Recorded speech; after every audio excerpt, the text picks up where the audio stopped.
All right, I think this thing is on. Maybe it's on. Hi.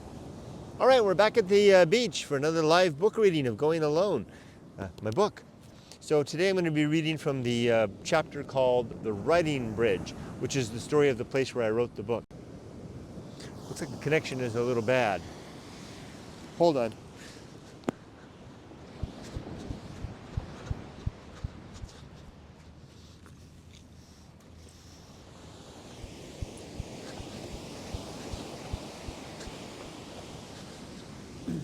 Maybe if I prop this up a little bit, it'll have a little bit better. I'm very dangerously close to the water here. I might get wet. I'm gonna take my shoes off.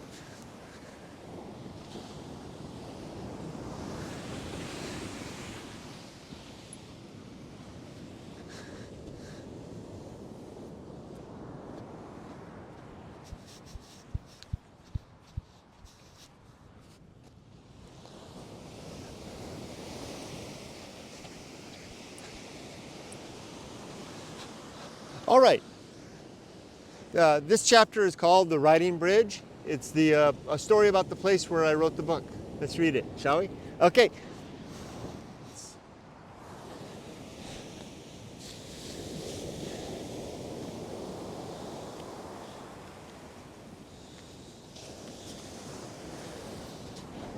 And the chapter opens with a picture drawn by my daughter of me at the writing bridge, writing away. Here we go. The Writing Bridge, where I wrote the story. And a quote by Ralph Waldo Emerson. "We must go alone. I like the silent church before the service begins better than any preaching." Ralph Waldo Emerson. Siberia Ghost Town in the East Mojave Desert is flanked on the north by the BNSF railroad line, which runs east and west through a great expanse of otherwise quite empty desert. On the other side of the ghost town, running parallel to the railroad, is Route 66, or the Mother Road, as it is sometimes called. Both corridors of traffic, rail and road, have existed here in various forms of improvement for more than 100 years. I first found Siberia Ghost Town after spotting from the road the lone standing stone wall which now serves as the center of the empty community which once was. I noted the wall while driving eastbound on Route 66, probably just as I was driving over the bridge which would later fact so significantly in the tale of the writing of this book. I certainly did not notice the bridge when I passed over it that first day back in 2015. I was simply exploring the East Mojave by car, moving slowly along Route 66, checking the road on either side for anything of interest or for potential exploration. In fact, I wasn't looking for anything near the highway in particular, as I wasn't much interested in anything too close to the civilizing touch of either the highway or the railroad, and I was instead searching for good places where I could safely park my car some distance away from the road while I went for a long desert hike. So, when I saw the ruins of Siberia, I wasn't drawn to these for their own sake, but instead to the fact of a relatively well-maintained short dirt road which left the highway leading to what appeared to be the ruins of a very old building. "That'll do," I probably said, as I flicked on the left turn signal and made my way carefully off the Route 66 asphalt and onto the dusty road. The distance from the highway to the ruins is about the length of a football field. Not far at all. And the dirt road is in good shape, seemingly well-traveled and well-maintained. I would later learn that this was due to the ongoing attention of the railroad workers, trackmen, signalmen, linemen, railroad police, and others who make their living keeping this stretch of railroad in safe operational order. I would later come to know some of these men. Swell guys, honest, hard-working men, people I respect, and I always strive to stay out of their way when I am at Siberia and never allow myself to become a nuisance to their hard, honest labor. In fact, I have found labor here too, of a sort. Though I am never paid for my efforts, Siberia has become a quite effective work site and source of inspiration for me for both my writing and my videos, as well as my every effort of improved living. The ghost town, and in particular the bridge under the highway near the town, are where my desert muse does seem to live and reside. Live, despite the fact my muse is quite dead and non-existent, a figment of my imagination, alive, in a sense, only as long as I live and have the will and the way and the motive force to breathe life into something only my musings might create. My muse did find me here in the desert, in the ghost town of Siberia. She did then also follow me far out into the desert, where she mostly shadowed my movements, nearly always silent, refusing to speak to me among the holy relics of the dead mountains and forgotten wastes of a landscape that never cared and never lived and never knew or loved or possessed any dear sentiment, thought, or capability which our species might attribute to life. My muse was my unloving, unfeeling, unthinking, and unliving imagined escort through a place where I could never pass without her attentive ministrations and silent whispered hints of something more to be found beyond my adventures and excursions, something to be found in the place I'd left behind. In a life I must love, should love ever be anything to dissuade the emptiness it was then too late to unsee or forget. The muse is my desert voice, a silent soliloquy and homage to what I can never truly know or share or escape from. My muse resides and originates from under that desert bridge.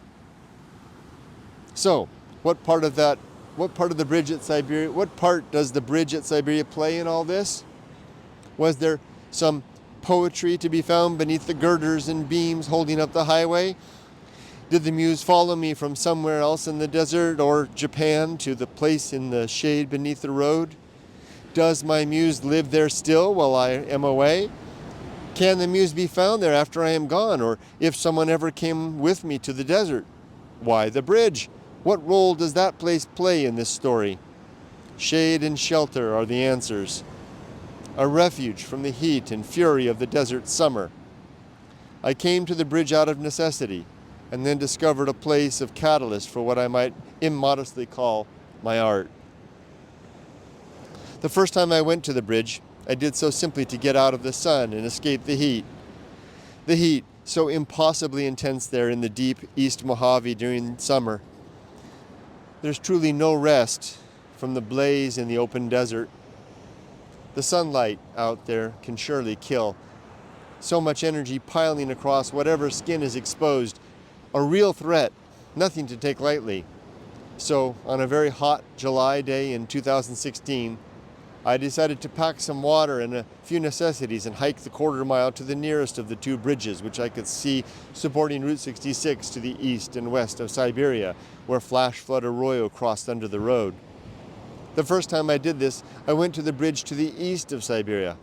It is a good bridge, and I found some interesting things below it, including a travel book written in Japanese, with a hand-penned note, again in Japanese, on the back. The note was written by a man who declared that he would not die away from home, in Japanese of course, and that he would make it back alive. I went back to that bridge again a few months later. The Japanese book was still there. The shade was good there. It was a fine place to rest and find shelter. The bridge served well the important purpose I was then after. It was not until a year later before I tried that other bridge, the bridge to the west. I decided to visit that other bridge when I realized the western bridge was closer to the Siberia ruins than the eastern bridge. The fact of being close was good, as it allowed me to better keep an eye on my motorcycle parked back at the ghost town ruins, which I periodically check on by popping my head out from under the bridge to make sure nobody is loading my bike onto a truck or setting a match to the gas tank to create a desert bonfire. There was also something good about the space below the western bridge, though there is not much headroom down there. But there is something more. The sand is very soft and good for sitting. It is a good place to plop down and think, and that is how the riding got started. Just sitting on the soft sand below the bridge, with the sun roasting the desert beyond my shade, and the sound of periodic automobiles crossing fast overhead, and the frequent rumble and growl of mile-long freight trains moving by slowly a quarter mile to the north.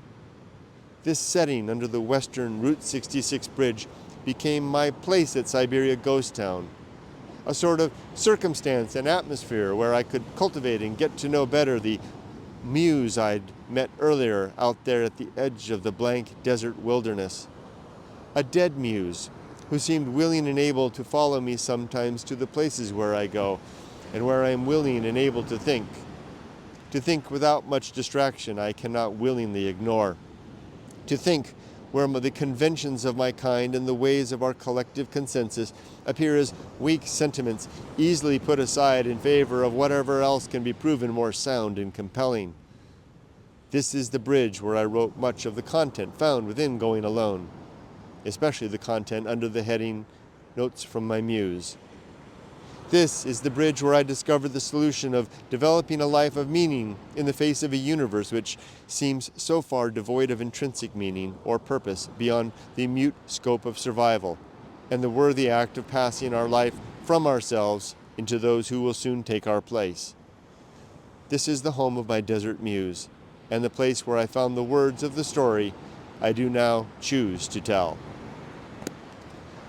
It's a short chapter, but it's basically provides a summary of the place and circumstance where the book was written.